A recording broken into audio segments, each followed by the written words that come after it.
I will further say that we remain where we were with Budapest, and so as we go forward here, I think you'll see allies and partners continue to work together to provide Ukraine what it needs to be successful, and also provide assurances going forward. So.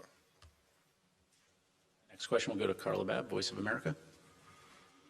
Mr. Secretary, Chairman, thank you both for doing this.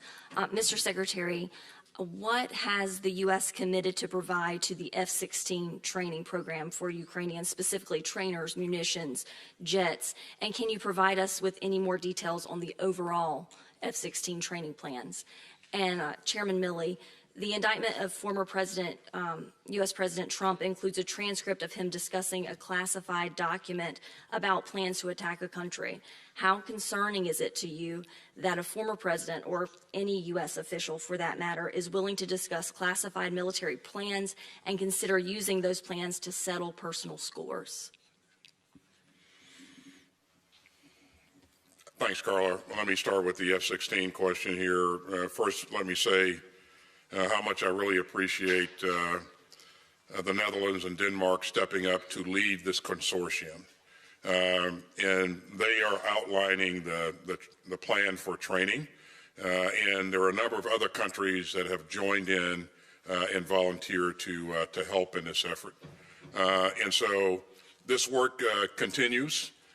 We were briefed today on kind of the outline of the plan and the steps for the way ahead. And I have to tell you that they, in the 30 days that we've been after this, they have leaned into this in a major way. As you know, the United States will have to provide approval for the training and also some other aspects of this. And as you would expect, we continue to work with the Netherlands and Denmark as they put this plan together.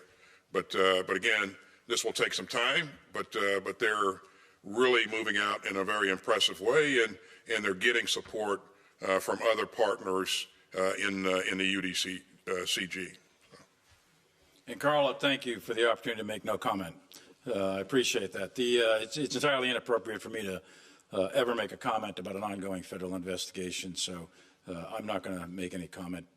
I will focus on my job, and that's protecting the Constitution of the United States and protecting our country, and in this particular case, in supporting Ukraine in their fight for freedom. Thank you, gentlemen. Final question will go to Vitaly Zarkov, UA Television. Thank you. You said a lot about Ukrainian advanced. Which insight did you get from observing this advance? Maybe it could change the way of help, maybe new type of weapons United States could provide. And what your prognosis when F-60 and Abrams could be on the territory of Ukraine? That's it. Thank you. Is that for me or the chairman? Well, we had a session today with a variety of countries. We're early in the planning process. I think there's an intent by several countries that have stepped up to take the lead, Netherlands and Denmark, in terms of the planning. So there's a lot of work left to be done. I think it would be premature to give a specific date on any time that F-16s or any other type of advanced aircraft would be employed in combat in Ukraine. There's a lot of work to do. You have to do language training. You have to do pilot training. You've got to get all the systems set in place. So those wheels are in motion, but we're a ways from completion of that project. In terms of lessons learned, there are key lessons learned in every fight, and we always encourage our partners to capture those lessons learned and adapt as required. Fights are dynamic. Squads and platoons actually fight the fight. Everybody else on the battlefield supports it. And so what those squads and platoons are doing and seeing and learning, how they're employing supporting fires and all of that, again, we incorporate those insights into the training that we're doing for follow-on forces. And so the Ukrainian military is a learning organization and an adaptive organization.